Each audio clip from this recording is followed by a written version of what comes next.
Qual era a oração de Paulo? Ele escreve aos Filipenses, aos Colossenses e aos Tessalonicenses, para que sejam iluminados os olhos do entendimento, e o Senhor lhes conceda espírito de revelação, espírito de sabedoria, a fim de que eles cheguem ao pleno conhecimento do Filho de Deus. Então, com as suas próprias palavras, vai dizendo: Senhor, abra os meus olhos, abra o meu entendimento, dai-me olhos de enxergar, ouvidos para ouvir, e um coração para acolher. Jesus, traduz as verdades ditas de modo natural em verdades reveladas, ao ponto de que, ao sermos expostos pela Escritura, nós nos tornemos operosos praticantes e não meros ouvintes, enganando a nós mesmos. Mas ilumina os nossos corações e glorifica o Teu nome, em o nome de Jesus. Tem alguém vivo aqui nessa noite? Glória a Deus por isso. Então, Filipenses capítulo 1, nós leremos os 30 versículos do capítulo, e a partir do versículo 1 diz assim: Paulo e Timóteo, servos de Cristo. No original essa palavra servos é doulos. Se você está anotando, seja na sua Bíblia ou em um lugar à parte, escreva acima da palavra servos, doulos. Servos de Cristo Jesus, a todos os santos em Cristo Jesus. Circule essas palavras: santos em Cristo Jesus, vírgula, inclusive bispos e diáconos que vivem em Filipos. Graça e paz a vós outros da parte de Deus, nosso Pai, e do Senhor Jesus Cristo. Dou graças ao meu Deus por tudo que recordo de vós, fazendo sempre com alegria súplicas por todos vós em todas as minhas orações, pela vossa cooperação no Evangelho, desde o primeiro dia até agora. Vocês se lembram que no culto passado eu falei que esta igreja foi mantenedora do apóstolo Paulo do primeiro até o último dia? Então essa é a referência que fundamenta a citação que eu fiz no culto passado. Versículo 6: estou plenamente certo de que aquele que começou a boa obra em vós há de completá-la quando? Até o dia de Cristo Jesus. Aliás, é justo que eu assim pense de todos vós, porque vos trago no coração, seja nas minhas algemas, seja na defesa e confirmação do Evangelho, pois todos sois participantes da graça comigo. Pois minha testemunha é Deus da saudade que tenho de todos vós, na terna misericórdia de Cristo Jesus. E também faço esta oração, que o vosso amor aumente mais e mais, em pleno conhecimento e toda percepção, para aprovardes as coisas excelentes e serdes sinceros e inculpáveis para o dia de Cristo, cheios do fruto de justiça, o qual é mediante Jesus Cristo, para a glória e louvor de Deus. Essa é uma afirmação, circule as palavras, para o louvor e glória de Deus. Essa é uma citação, uma fundamentação doxológica da carta, doxológica, que significa que o texto está sendo escrito, que o apóstolo Paulo está dizendo, que o propósito de vivermos tem em vista o louvor e a glória de Deus, que o propósito da igreja de Filipos existir é em vista de que o nome do Senhor seja louvado e glorificado. Glória a Deus por isso. Ele não está escrevendo para encher linguiça, tudo quanto ele faz é para o louvor da glória de Deus. Quero ainda, irmãos, certificar-vos de que as coisas que me aconteceram têm antes contribuído para o progresso do Evangelho. Que coisas aconteceram a Paulo? Ele estava encarcerado, então ele está dizendo, o meu cárcere, as minhas algemas, elas contribuíram para o progresso do Evangelho, de maneira que as minhas cadeias em Cristo se tornaram conhecidas de toda a guarda pretoriana e de todos os demais.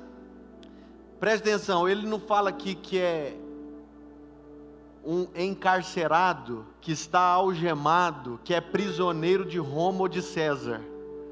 Ele está dizendo que as algemas dele são as algemas em Cristo. E a maioria dos irmãos, estimulados no Senhor por minhas algemas, ousam falar com mais desassombro a palavra de Deus. Alguns efetivamente proclamam a Cristo por inveja e porfia. Começa a exortação à igreja de Filipos. Outros, porém, o fazem de boa vontade. Estes por amor, sabendo que estou incumbido da defesa do Evangelho. Então o apóstolo Paulo está dizendo, eu não sou apenas um missionário, eu sou um apologeta. O que é um apologeta? É aquele que se coloca em defesa de uma doutrina. O apóstolo Paulo praticava aqui uma apologia bíblica, ele se colocava em defesa do Evangelho, ele se colocava em defesa de Cristo, ele se colocava em defesa da palavra de Deus. Aqueles, contudo, pregam a Cristo por discórdia, insinceramente, julgando suscitar tribulação às minhas cadeias. Todavia, que me importa?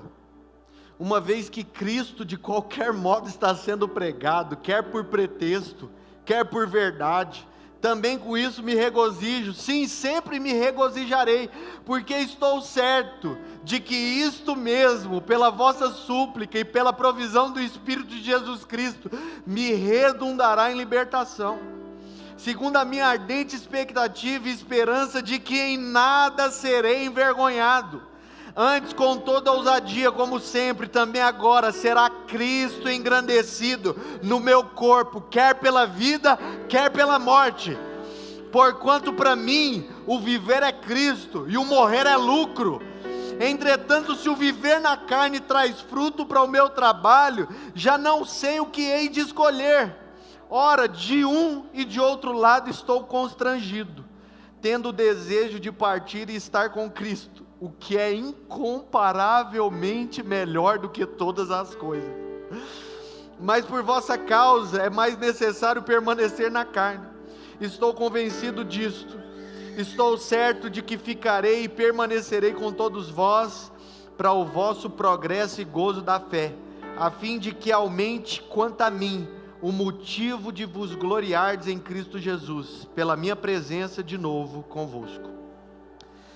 Vivei acima de tudo, por modo digno do Evangelho de Cristo Jesus, porque ou indo ver-vos, ou estando ausente, ouça, no tocante a vós outros, que estáis firmes em um só espírito, como uma só alma, lutando juntos pela fé evangélica, e que em nada estáis intimidados pelos adversários, pois o que é para eles prova evidente de perdição, é para vós outros de salvação, e isto da parte de Deus, porque vos foi concedida a graça de padecerdes por Cristo, e não somente de crerdes nele, pois tendes o mesmo combate que vistes em mim, e ainda agora ouvis o que é meu. Então, recapitulando, o apóstolo Paulo está encarcerado na primeira das duas ocasiões em que ele é preso em Roma, e ele escreve, existem fundamentos, tanto pela característica literária, quanto pelos registros da caligrafia, que o apóstolo Paulo é o único que redige a epístola. Todavia existe algo muito interessante, porque no início da epístola o apóstolo Paulo faz citação de Timóteo, e a gente pode perceber que Timóteo acompanha o apóstolo Paulo nas viagens missionárias desde cedo. Além de acompanhá-lo desde cedo, e eu me refiro à idade, nós podemos concordar, e o apóstolo Paulo mesmo diz, que Timóteo é um filho na fé que ele havia gerado. E não apenas em Filipenses, mas junto a Filipenses, Timóteo é citado 6 vezes como coautor ou como colaborador do apóstolo Paulo. E Ralph Martin, um teólogo cristão dos anos 60, ele diz o seguinte, que o motivo de o apóstolo Paulo citar Timóteo aqui, é porque ele tinha em vista enviar Timóteo para representá-lo junto à igreja de Filipos. Então o apóstolo Paulo cita Timóteo, não só pelo fato de acompanhá-lo no cárcere, mas também com a intenção de credibilizá-lo, de que ele fosse visto pela igreja de Filipos como alguém que era de elevada consideração, alguém que era de confiança do apóstolo Paulo. E aqui eu chamo a sua atenção para uma curiosidade. Enquanto nós fazíamos o momento da generosidade, eu citei um exemplo. Qual foi o exemplo que eu citei? Presta atenção aqui em mim. Eu citei que existiram pessoas ao longo da história bíblica que tiveram seus nomes mudados. Como por exemplo, a escritura diz que Jacó teve o nome mudado para Israel. Jacó significa enganador, Israel por sua vez príncipe de Deus. Simão era considerado alguém frágil, o significado é vara verde, mas depois da revelação do Cristo, o nome dele é transformado em Pedro, Petrus, que significa pedra de edificação. Para com o apóstolo Paulo, o princípio não se aplica. O nome dele, ali no capítulo 9 de Atos, era Saulo de Tarso. Mas, depois de uma determinada ocasião, ele já não é mais chamado de Saulo, e sim de Paulo. Só que não pelo mesmo motivo que os exemplos citados anteriormente. Por qual motivo então? É porque o nome Saulo era originário do hebraico. Todavia, na ocasião, o grego era a língua universal. E pelo fato de o apóstolo Paulo ter sido enviado para outros ambientes que falavam uma língua universal, o apóstolo Paulo planta 39 igrejas. Então, o que era mais coerente era que ele tivesse ali o nome na pronúncia grega, tendo em vista que houvesse compreensão do mundo, dos povos a quem ele se dirigia. Então era Saulo e se transformou em Paulo, mas não aplicando o princípio dessa experiência de porta, mas tendo em vista que o grego era a língua universal e se tornaria mais compreensível aos povos se referirem a ele dessa forma. Mas um outro detalhe para o qual nós podemos prestar atenção,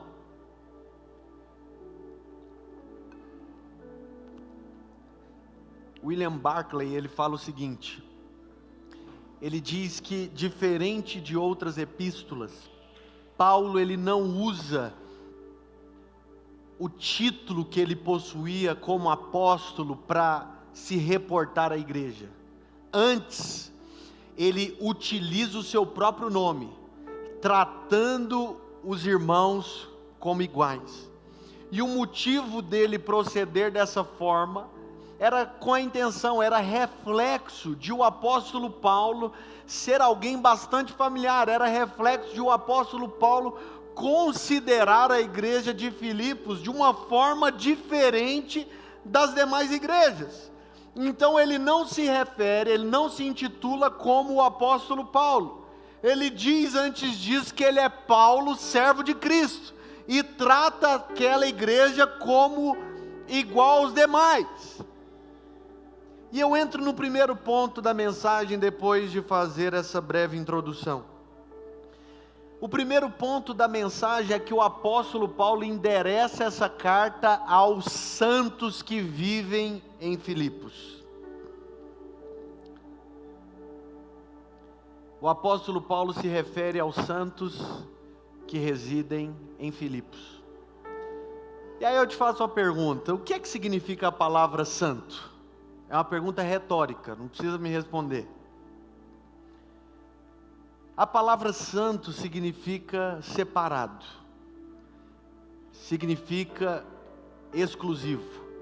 Preste atenção em algo. O apóstolo Paulo se dirigiu a eles como santos que viviam em Filipos, não porque eles tinham sido canonizados, não porque eles tinham sido catequizados, não porque eles tinham sido adestrados, não porque eles tinham sido domesticados quanto às práticas do judaísmo, quanto aos ritos da lei. O apóstolo Paulo os chama de santos pelo fato deles terem recebido a divina semente de Cristo em seus corações, pelo fato deles terem se tornado uma nova criatura, uma nova criação. Eu sei que eu e você, quando pensamos em santidade, talvez tenhamos maior compreensão quando associamos a santidade relacionada àqueles indivíduos que vivem em mosteiros. Aí você fala, não, aqueles caras que vivem em mosteiros, eles realmente são santos, separados. Os caras ficam meditando o dia inteiro. Agora eu, um reles mortal, que fica com raiva, que fica grilado, que fica nervoso, eu não posso ser santo. Não faz o menor sentido. Eu sei que essa história é bonita, o pastor até tenta me ludibriar, reforçar essa verdade, mas não é para mim. Mas preste atenção em algo, a gente vai aprofundar nesse assunto. A santidade na Bíblia, ela pelo menos tem duas interpretações, e a primeira delas é o entendimento posicional. Eu e você nos tornamos santos, em primeiro lugar, não por aquilo que nós fazemos, não como reflexo das nossas ações, mas em primeiro lugar, posicionalmente falando, nós nos tornamos santos porque nós estamos em Cristo, e nós somos santos porque Ele é santo. Então, posicionalmente, nós somos santos porque estamos em Cristo, assentados com Ele, nas regiões celestiais. Mas em segundo lugar, então eu citei o aspecto posicional, mas em segundo lugar, o aspecto disposicional. E o aspecto disposicional, ele fala acerca da nossa disposição, fala acerca das nossas práticas. Antes eu e você não podíamos manifestar frutos condizentes com essa natureza, porque em nós existia uma natureza caída, uma natureza deturpada, contrária à natureza divina. Mas como hoje eu e você possuímos a semente de Cristo, hoje eu e você somos bondosos, hoje eu e você somos benignos, hoje eu e você somos justos, hoje eu e você somos honestos, porque como eu e você temos a natureza de Cristo, já não existem mais motivos para que vivamos de modo contrário. Hoje as nossas ações de forma intencionais precisam ser ações que glorificam o nome do Senhor. Não dá para que nós continuemos usando desse subterfúgio, usando uma vida licenciosa, usando ou praticando, vivendo uma vida pecaminosa, sob o entendimento escapista de que uma vez que fomos incluídos em Cristo, podemos viver a vida livremente. Não! Antes disso, hoje o pecado, embora venha se manifestar em nossas vidas, ele não se manifesta mais de forma intencional, ele é um acidente nas nossas vidas. Hoje eu e você, de forma intencional, andamos em novidade de vida, para o louvor da glória de Deus. Deixa eu te dizer uma outra coisa.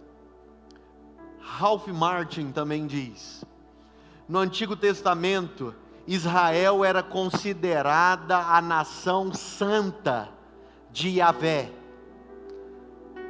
Israel era considerada a nação santa do Deus Elohim, do Deus Criador.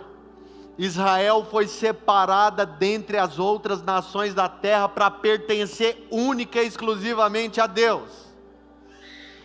Mas o apóstolo Paulo decide se apropriar dessa terminologia. E aí pode parecer confuso, porque a igreja ela não é composta apenas de judeus, mas também de gentios. Por qual motivo ele faz isso? Porque, em outras palavras, ele está dizendo que a cidadania hoje, que confere o predicado de santos separados e exclusivos, não é mais a natureza ou a cidadania terrena, mas a cidadania celestial. E eu vou fazer uma aplicação que aparentemente não vai produzir muita mudança, mas tem toda a mudança. O povo santo e separado de Deus não é a igreja. Mas o povo santo e separado é o povo que nasceu de Deus e vive para o louvor da glória de Deus. Existe uma diferença bem grande, porque nessa reunião nós temos pessoas de diversos procedimentos, que vivem a vida de diversas formas, que estão aqui e ainda não entregaram suas vidas a Jesus, mas o povo separado é aquele que nasceu de Deus, por Deus e vive para Deus. E uma vez que isso acontece, a gente chega à seguinte conclusão, e antes disso eu quero fazer uma citação. Se você está anotando, pode anotar. A graça fez dos santos portadores da natureza divina, conferindo-lhes a mais alta honraria, oferecendo-lhes o próprio título e o caráter de Deus, chamando-os de santos. Porque por nós mesmos, nós não poderíamos nos tornar merecedores desse título ou desse predicado. O que o apóstolo Paulo está dizendo ainda nesse ponto? Preste atenção em algo. Desse ponto aqui em específico, eu ouso dizer que eu vou falar a parte mais importante dele. O apóstolo Paulo está falando que quando eu e você nascemos de Cristo, nós passamos a ter dois endereços. Nós passamos a ter um endereço natural. A igreja estava em Filipos, mas em Cristo. Ele não estava se contradizendo. Ele estava falando, vocês atualmente estão em Filipos, mas vocês não são de Filipos, vocês são do céu. Em outras palavras, eu e você estamos no mundo, mas nós não somos do mundo. A nossa pátria é o céu, e aqui no mundo nós estamos como peregrinos. Eu vou citar um exemplo aqui.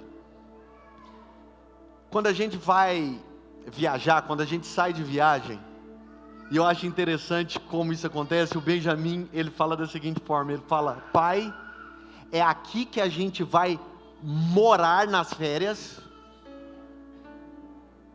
Todas as vezes ele fala, pai, a gente vai morar aqui durante as férias. E aí eu vou sutilmente ensinando. Eu falo, meu filho, a gente não vai morar aqui. Nós vamos apenas nos hospedar, passar aqui por breve espaço de tempo enquanto estamos de férias. E por que eu não permito que ele entenda que nós vamos morar? Presta atenção, quando eu saio de férias, eu mudo o endereço da minha correspondência para a casa onde eu estou provisoriamente? Faz sentido eu mandar a fatura de cartão de crédito? Eu sei que muita gente ia querer, manda para lá, manda para lá. Faz sentido eu mandar a fatura de cartão de crédito para a casa de veraneio? Faz sentido? Faz sentido que eu mande os meus recebidos para a casa de férias? Faz sentido que eu compre um produto e mande para lá? Faz sentido? Não faz o menor sentido. E eu te faço uma pergunta, por que é que eu e você transferimos também as responsabilidades e vivemos a nossa vida como se elas estivessem na alçada da terra, sendo que eu e você estamos aqui provisoriamente? Por que é que eu e você aceitamos viver a vida dessa forma, sendo que aqui eu e você estamos apenas de passagem? Deixa eu fazer a seguinte colocação. Ontem eu postei isso nas minhas redes sociais. Quando eu e você dizemos, assim como o apóstolo Paulo diz que estamos em Cristo, nós estamos dizendo que, assim como o peixe diz que está na água, assim como a ave diz que está no céu, pelo fato de estar rodeada por uma atmosfera, por um ambiente onde nada e ninguém pode dizer o contrário. Assim como o peixe e a ave estão em seu habitat natural e andam de modo semelhante, porque é compatível à sua natureza, quando eu e você dizemos que estamos em Cristo, nós deveríamos viver de semelhante modo. Não como cidadãos terrenos, mas como cidadãos celestiais, porque a nossa pátria é o céu, e de lá nós aguardamos aquele que virá para nos buscar. Não vamos viver a vida considerando as coisas terrenas, mas vamos viver a vida cogitando, considerando, desejando as coisas que estão no alto, não fixando os olhos naquilo que se vê, mas naquilo que não se vê, porque aquilo que se vê, preste atenção, aquilo que se vê é temporal, mas aquilo que os nossos olhos não estão vendo, mas já nos foi revelado no Espírito, e isso é eterno. Então andemos de modo digno a nossa vocação, como cidadãos dos céus e concidadãos dos santos da família de Deus. Aos santos que se reúnem em Goiânia, graça e paz vos sejam multiplicadas. Mas em segundo lugar, o apóstolo Paulo, como eu disse a vocês, ele não se intitula como apóstolo. Antes disso, e o nome desse segundo tópico é Paulo, o escravo. Ao se apresentar, o apóstolo Paulo utiliza uma terminologia que no original tem por pronúncia a palavra doulos. A palavra servo, na escritura, ela tem pelo menos duas raízes, é doulos e uperetes. E o apóstolo Paulo aqui se refere como doulos. Em outras palavras, ele está falando, eu não sou apenas um servo, porque o servo, ele tem a liberdade de ir e vir. O servo tem a liberdade de fazer quando apenas lhe é conveniente, mas o escravo, ele está sujeito às ordens do seu senhor. E o apóstolo Paulo diz isso por pelo menos 3 motivos. O primeiro deles, o apóstolo Paulo deixa bem claro que ele é propriedade absoluta de Cristo. Por que ele fala que é propriedade exclusiva de Cristo? E em outras palavras, ele está dizendo, Cristo tem a primazia da minha vida. Como foi Ele mesmo que me comprou, como foi Ele que pagou o alto preço, como foi Ele que derramou o sangue de um cordeiro perfeito, Ele tem direito sobre a minha pessoa, Ele tem a primazia sobre a minha vida. E é por isso que eu oro para que os nossos olhos sejam iluminados. Eu e você pertencemos a Cristo.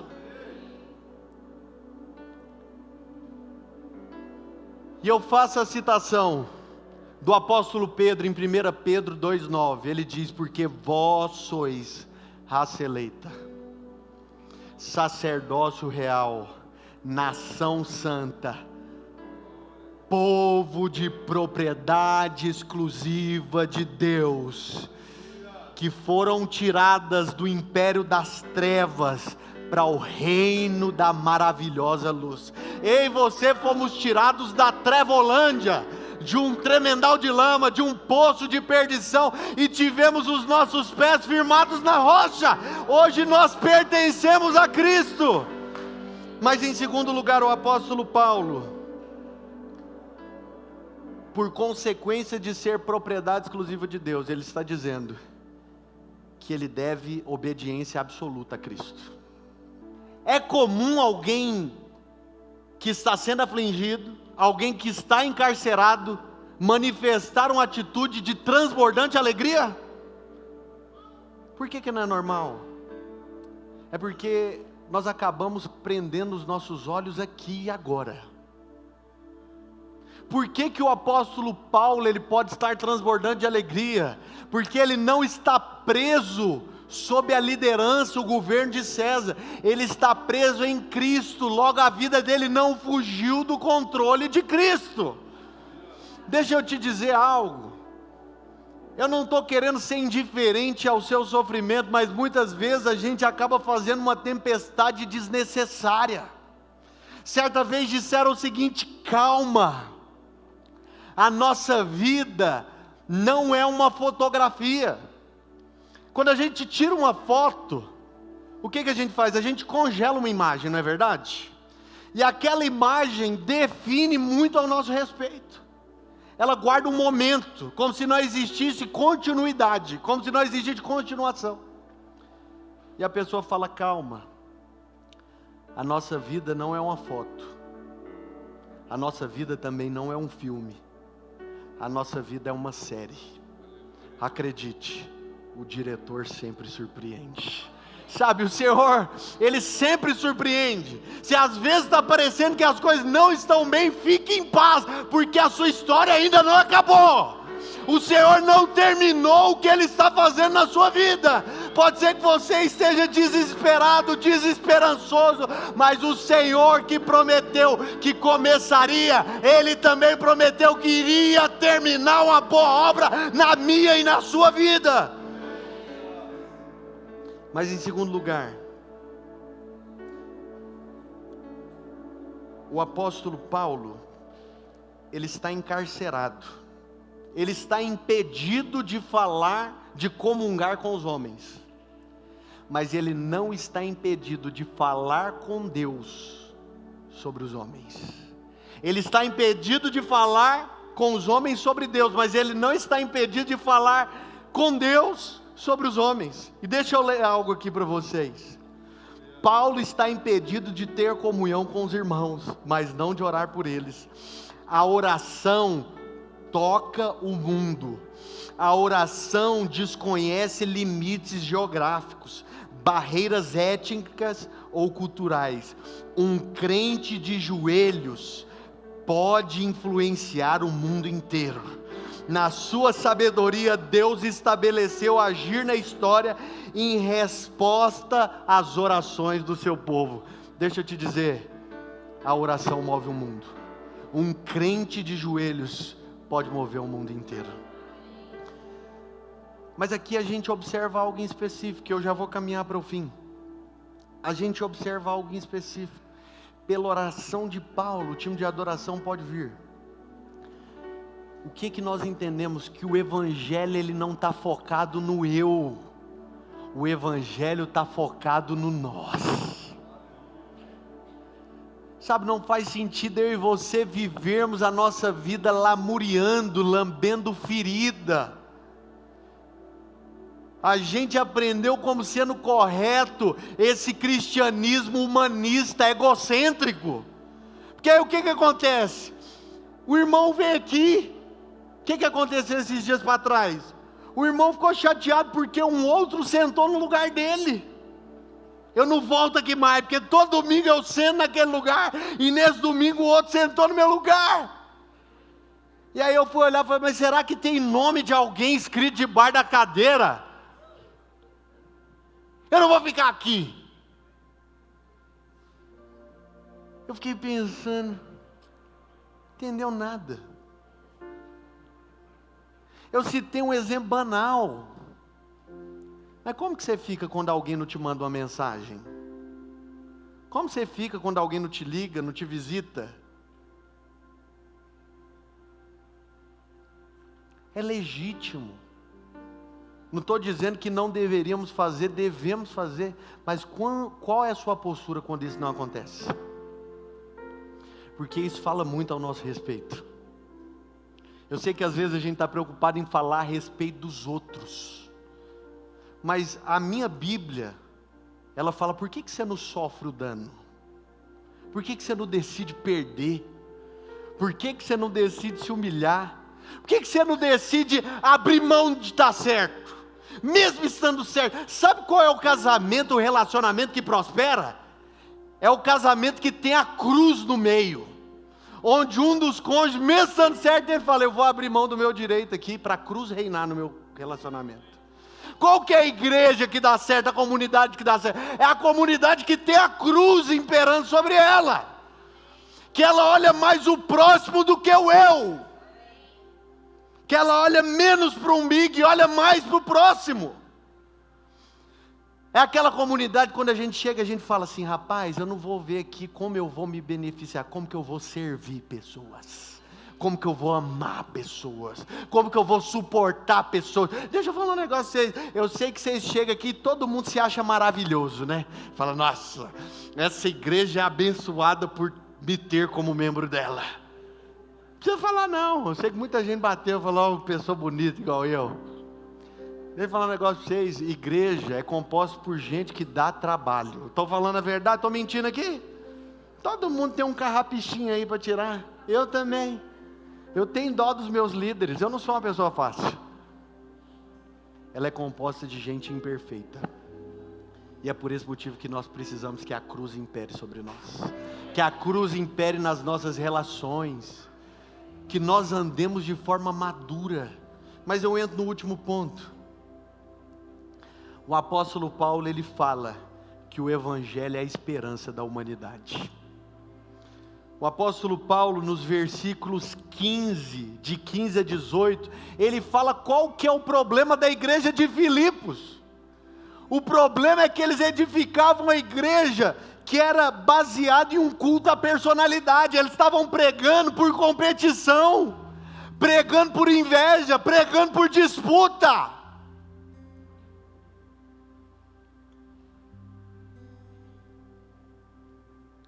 Pode parecer que é algo legítimo, mas é um pecado que ofende a Deus. Mas eu entro no outro ponto aqui, no versículo 20, para arrematar e dar maior sentido a isso. No versículo 20, o apóstolo Paulo, ele fala o quê? Meus irmãos, para mim o viver é Cristo e o morrer é lucro. Se for pela vida ou se for pela morte, não importa. O importante é que Cristo seja pregado. O que o apóstolo Paulo está falando? O evangelho é maior do que o obreiro. Cristo é maior do que os seus membros. Esse é o ápice da maturidade. O evangelho está acima de todas as coisas. E para concluir, o apóstolo Paulo, ele fala o seguinte: o evangelho é uma boa notícia para a humanidade. Nós vivemos em um mundo caído, onde as pessoas não possuem esperança para uma série de coisas. Deixa eu te dizer algo. Domingo que vem, nós teremos as eleições para deputado estadual, deputado federal, senador, governador e presidente. Nós não precisamos de um presidente crente para mudar a nação. O que nós precisamos é de uma igreja genuinamente convertida. Porque no dia em que isso acontecer, eles vão dizer como Nabucodonosor diz, que ninguém adora outro Deus, senão o Deus de Sadraque, Mesaque e Abednego. Nós não precisamos de um presidente crente. Nós precisamos de uma igreja posicionada. Nós não precisamos entrar em embates ideológicos. Vocês viram que essa semana em um dos grupos eu falei: gente, não pode mandar nada aqui, senão isso e aquilo outro. Deixa eu te falar uma coisa, eu não sou de direita nem de esquerda, eu sou cristão. Certa vez disseram que se eu e você pregarmos apenas Cristo, nós teremos pregado tudo. Eu vou falar: não é papel da igreja falar sobre política? É, mas a partir do que? A partir de Cristo. Sabe qual que é o problema? É porque tem um monte de gente participando da reunião da igreja que não nasceu de novo. Foi domesticada, foi adestrada, foi catequizada, foi canonizada. E a gente está querendo adestrar as pessoas na política. Tem que ficar falando: vota no fulano, não vota no ciclano. Vota no Beltrano, faz isso, não faz aquilo. Pode fazer tatuagem? Não pode fazer tatuagem. Pode pôr piercing? Não pode pôr piercing. Tem que votar no ciclano, tem que votar no Beltrano. Não, meus irmãos, nós precisamos voltar para a palavra de Deus. Nós precisamos voltar para o Evangelho, porque ele é a resposta para a humanidade. E falando de política, seja homem de Deus. Você vai votar em alguém? Vai lá olhar quais são os históricos desse indivíduo. Olha os históricos, olha as propostas, elas são compatíveis com a Bíblia, porque se elas não forem, e até um anjo ou eu mesmo te anunciar o que vai além disso, que seja anátema. Vote um candidato que é a favor da vida, que é a favor da família. Vote em alguém que é a favor do cidadão de bem. Vote alguém que está em sintonia com a palavra, não por causa de opinião A ou B. Tem gente que vem para a igreja e deixa o cérebro em casa. Tem gente que vai para a faculdade e deixa o cérebro em casa. A verdadeira libertação do homem não é quando ele sai de uma religião e adere outra, ou quando ele sai do mundo e adere ao cristianismo. A verdadeira libertação do homem é quando, movido pelo Espírito, ele começa a pensar por si mesmo. As suas decisões, elas são baseadas nas suas preferências ou na palavra de Deus?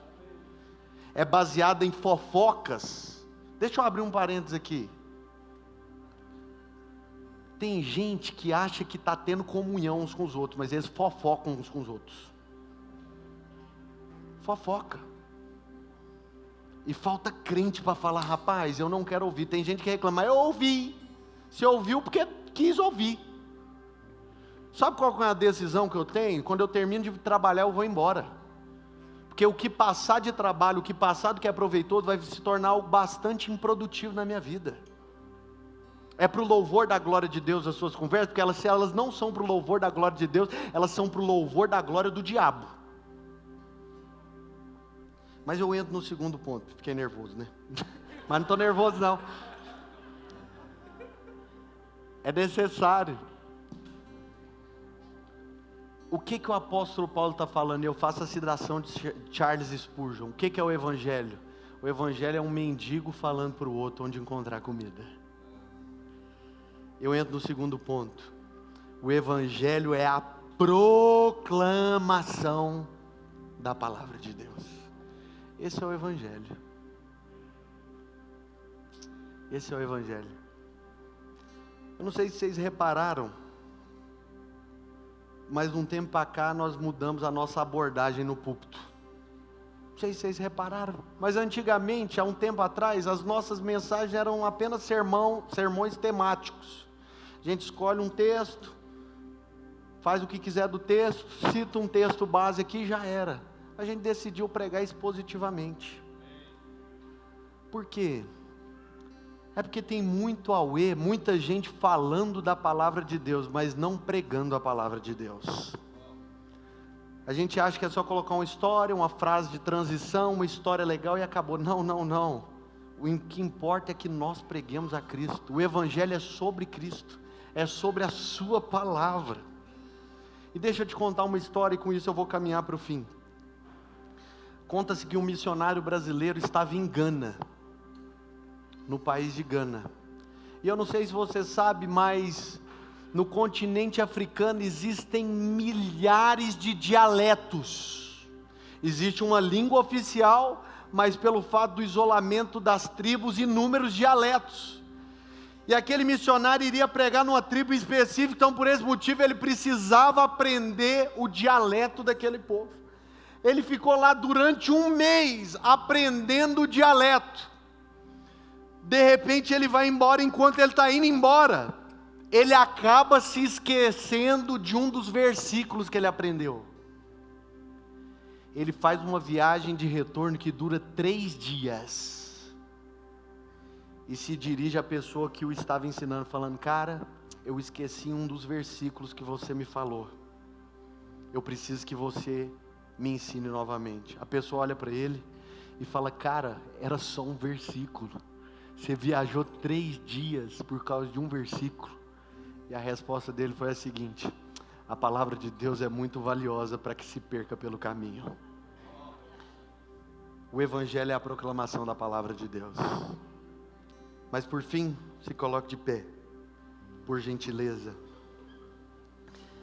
O Evangelho é a revelação da pessoa de Cristo.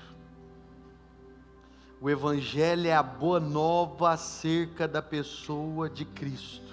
Ele é o conteúdo do Evangelho, o âmago do Evangelho.